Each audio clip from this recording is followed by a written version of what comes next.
Assalamualaikum warahmatullahi wabarakatuh. Halo sahabat bersinar dimanapun kalian berada. Akhirnya kita kembali lagi setelah sekian lama tidak bersua di ruang podcast ini. Senang sekali rasanya hari ini saya Anissa Maida berkesempatan langsung berbincang-bincang dalam ruang podcast BNNP Aceh pada hari ini. Adapun tema podcast kita kali ini mengulik seputaran isu kenakalan pada remaja atau anak di Provinsi Aceh. Nah, sahabat bersinar, kali ini kita kedatangan tamu yang luar biasa. Di hadapan saya ada Ibu Linda Sartini, SEMM. Beliau selaku Kepala Bidang Perlindungan Khusus Anak pada Dinas Pemberdayaan Perempuan dan Perlindungan Anak Aceh. Assalamualaikum Ibu, apa kabar? Waalaikumsalam, kabar baik. Alhamdulillah Ibu. Senang sekali Ibu, hari ini kita kedatangan tamu seperti Ibu. Terima kasih Ibu atas kesempatannya yang sudah meluangkan waktunya untuk berhadir untuk mengikuti podcast di BNNP Aceh hari ini. Nah Bu, berbicara masalah tema kita kali ini tentang isu kenakalan pada remaja atau anak di Provinsi Aceh. Ibu nih sebagai ahlinya yang udah berpengalaman dalam perlindungan anak, bisa diceritakan sedikit nggak Bu gambaran kenakalan remaja pada saat ini yang terjadi di Provinsi Aceh? Silakan Ibu. Baik, terima kasih Ica. Iya, sama-sama. Saya dari DP3A membidangi bidang perlindungan khusus anak, dan di DP3A ada beberapa kepala bidang, dan saya salah satunya mengampu bidang perlindungan khusus anak, di mana bidang perlindungan khusus anak itu merupakan suatu bidang yang baru yang mulai berdiri sekitar tahun 2025. Ya, di situ kita membahas program-program baru, dan di situ juga kita memulai program yang pertama. Terjadi nomenklatur baru, yaitu tentang 15 anak yang memerlukan penanganan khusus. Bisa kita sebutkan 15 AMPK.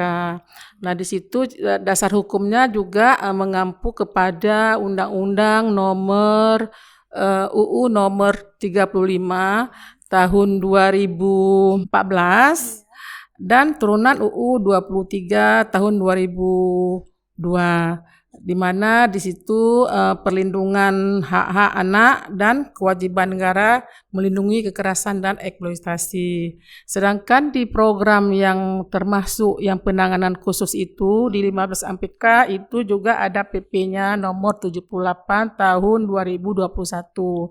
Nah, di situ menyusun mekanisme perlindungan khusus 15 kategori anak yang memang memerlukan penanganan prioritas. Dan ada juga selain itu ada UU terkait lainnya seperti ada UU TPPO, UU Peradilan Pidana Anak, dan berbagai peraturan turunan yang mendukung implementasi perlindungan anak secara komprehensif. Nah, sedangkan kita berbicara tadi tentang kenakalan remaja, ada beberapa hal. Salah satunya itu pergaulan bebas, kemudian ada kekerasan fisik dan non fisik, kemudian juga ada bully, cyberbullying, kemudian ada penyalahgunaan narkoba. Nah, di penyalahgunaan narkoba ini merupakan suatu yang memang memenuhi di 15 AMPK tadi, yang memang di bawah pengampuan Dinas DP3A tersendiri. Kemudian bisa kita katakan kekerasan itu juga dominannya terhadap umur anak yang berumur sekitar 13 sampai 17 tahun. Nah, pelaku di sini adalah sesama remaja sebaya. Kemudian kekerasan itu juga terjadi semakin hari semakin bertambah. Seperti di tahun 2022 itu ada sekitar 550 kasus.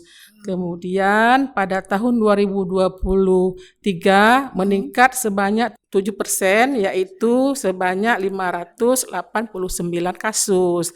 Nah, pada tahun 2024 terjadi lagi kenaikan, itu sebesar 5%, yaitu 621 kasus. Memang kalau kita lihat peningkatan cukup konsisten ya dalam 3 tahun terakhir ini. Iya, benar, Bu. Ya, kemudian fungsi DP3A apa? Ya, mungkin saya bisa mengatakan di sini yang pertama mengumpulkan data. Nah, data itu kita lihat dulu kasusnya, kekerasannya seberapa, kemudian laporannya, pengaduannya berapa, kemudian dibarengi dengan indeks pemenuhan haknya anak juga berapa.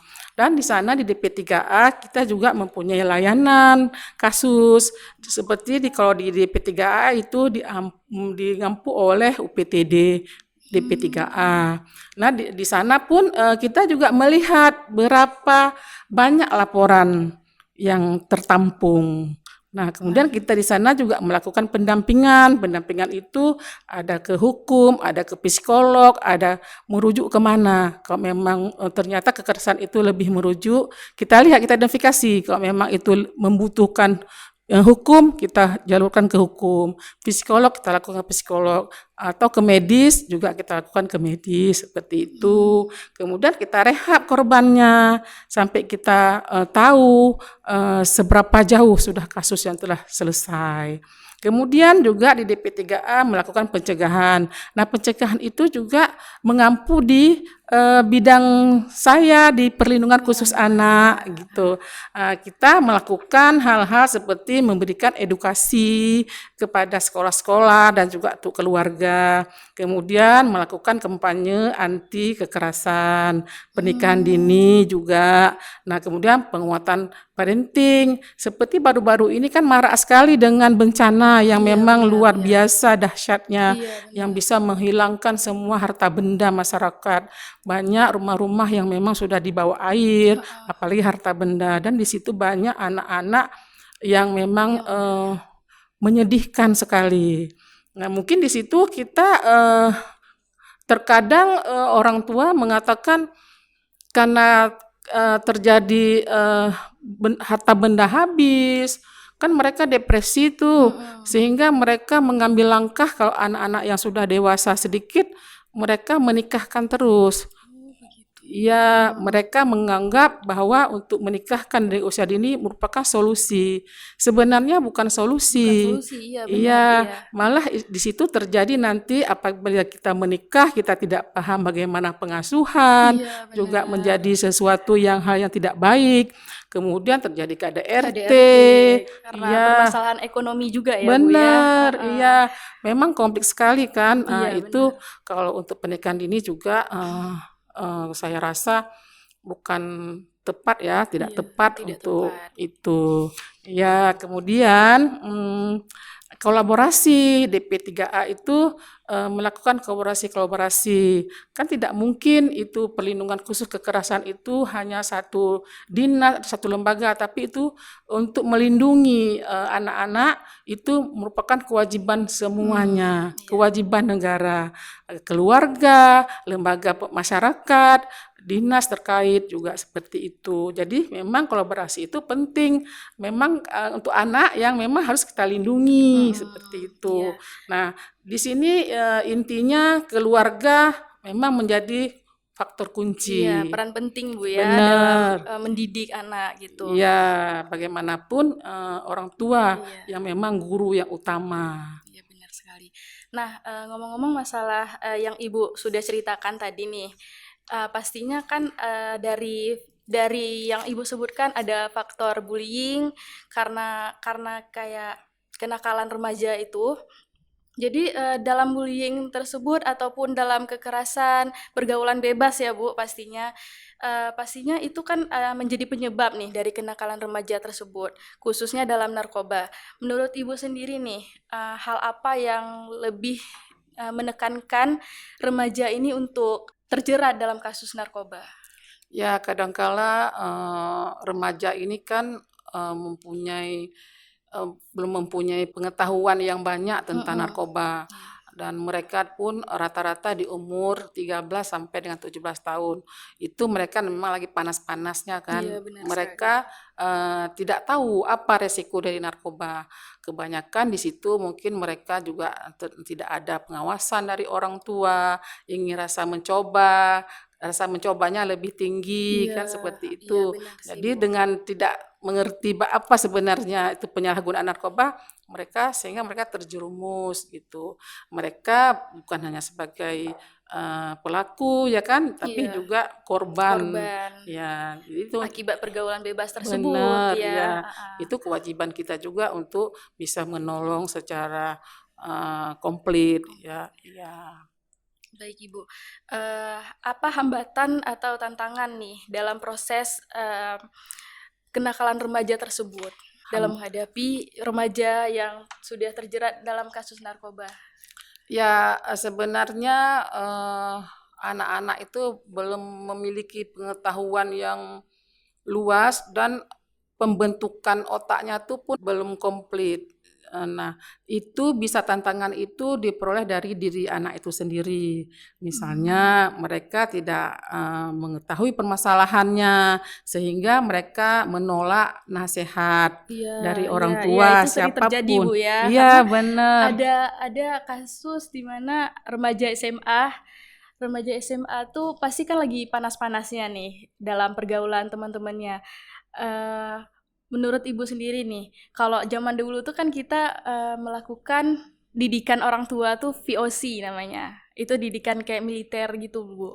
Iya. Nah, jadi sejalan dengan perkembangan yang saya lihat pun didikan orang tua sekarang tuh kayak lebih menurun gitu, Bu, karena kan parenting yang dimana harus lemah lembut memperlakukan anak. Tapi kan kalau dilihat-lihat anak makin diperlakukan lembut tuh makin gitu ingin mencoba gitu kan. Iya, memang ya untuk anak-anak itu bukan hanya edukasi untuk anak yang memang kita berikan, tetapi untuk orang tua juga perlu. Bagaimana cara kita menghadapi anak dengan era digital sekarang kan, Bu. Jadi pengaruh digital itu, media sosial itu juga mempengaruhi buat anak. Jadi di situ dituntut orang tua memang harus melakukan pengawasan terhadap anak dan mendidik pun tidak dengan mendidik secara keras, tetapi menjadi ramah anak kita. Nah, kita melakukan anak itu sebagai anak, kita lindungi dan juga sebagai teman kita, sehingga kita memahami apa yang si anak rasakan dan kita bisa menyelesaikan segala urusan. Tapi kalau memang kita menghadapi anak secara kekerasan, kan anak itu tidak terbuka sama kita. Dia tidak akan mencerita, dia takut sama kita. Tetapi kita mengayomi, menyayanginya dengan memakai bahasa-bahasa yang bagus. Mungkin dengan cara seperti itu anak itu akan lebih terbuka dan kita lebih mudah untuk mengarahkannya. Nah, kemudian anak di remaja yang 13 tahun sampai 17 tahun, mereka kan memang lagi saat-saatnya mencari jati diri. Iya, benar. Ya, mereka apapun akan menolak aturan-aturan yang kita buat. Iya, benar Nah, sekali. itu suatu menjadi hambatan. Nah, karena memang seperti itu ya, dengan mencari jati diri siapa saya ini. Kalau kita berikan sesuatu tidak boleh melakukan ini, apa sebabnya?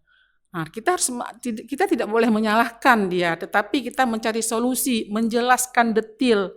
Nah, misalnya narkoba, menyalahkan masalah narkoba nih, itu pasti terjerumus, ada beberapa hal kan bisa terjerumus itu.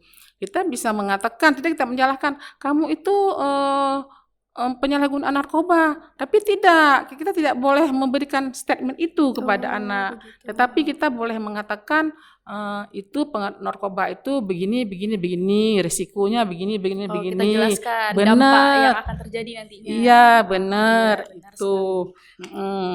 Kemudian ada juga ketergantungan kan, apabila anak sudah kena narkoba itu kalau udah di fase dia adiktif, itu untuk menanggulangi itu susah.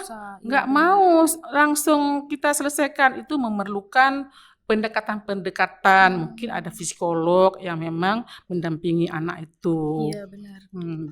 Dan di segi keluarga juga berpengaruh. Tadi kan kunci untuk anak Iya. keluarga, Iya, keluarga. ya kan? Di sini Ada nggak saran Ibu tuh untuk orang tua nih, gimana cara orang tua untuk lebih dekat sama anak? Ada anak tuh, beberapa anak tuh dikerasin juga salah, dikasih nasihat baik-baik juga bagi mereka itu cuman sekedar sekilas, lalu, iya sekilas sekilas. lalu gitu. Apa hal yang bisa dilakukan oleh orang tua lebih untuk mengayomi anak-anaknya? Iya, baik, Ca. Saya rasa orang tua ini juga harus mengetahui perubahan perilaku anak itu harus kita ketahui.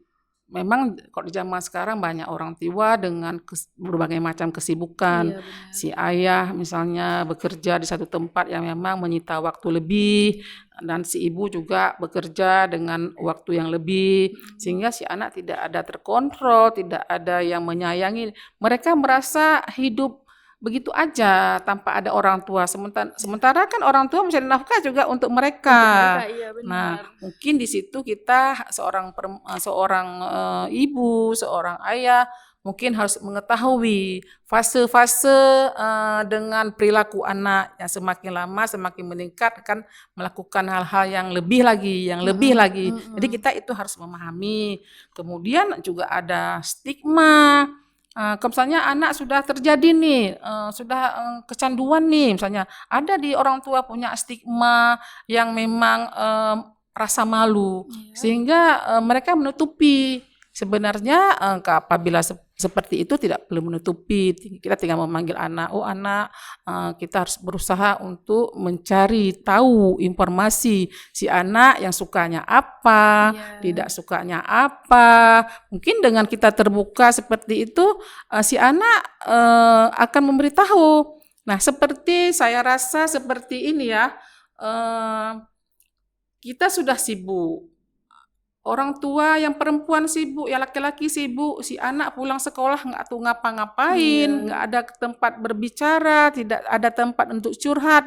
Mungkin kita orang tua harus menyediakan waktu luang di hari Minggu, di hari Sabtu, mungkin dengan kita jalan-jalan ke suatu tempat, kita bisa traveling bersama, kita bisa makan bareng bersama. Hal-hal kecil itu saya rasa sangat perlu dan orang tua harus mengetahui itu. Iya, benar sekali, Bu. Izin Ibu, ini terakhir, Bu. Sedikit statement dari Ibu agar remaja bersih dari narkoba itu gimana? Nggak terasa ya, waktu sudah berlalu ya, Iya, asik ngobrol-ngobrol kita ya. Akhirnya Banyak waktu sekali, berlalu, iya. rasanya kepingin Ngobrol lebih lama-lama, banyak, iya iya, bener. lama Mungkin lagi. statementnya hanya narkoba adalah musuh generasi bangsa. Mari bersama wujudkan remaja berprestasi dan jauh dari narkoba. Iya, luar biasa sekali sahabat ilmu yang kita dapat hari ini. Semoga bincang-bincang kita tadi bermanfaat untuk semua sahabat bersinar di luar sana. Terima kasih banyak Ibu sudah berhadir di podcast BNNP Aceh hari ini.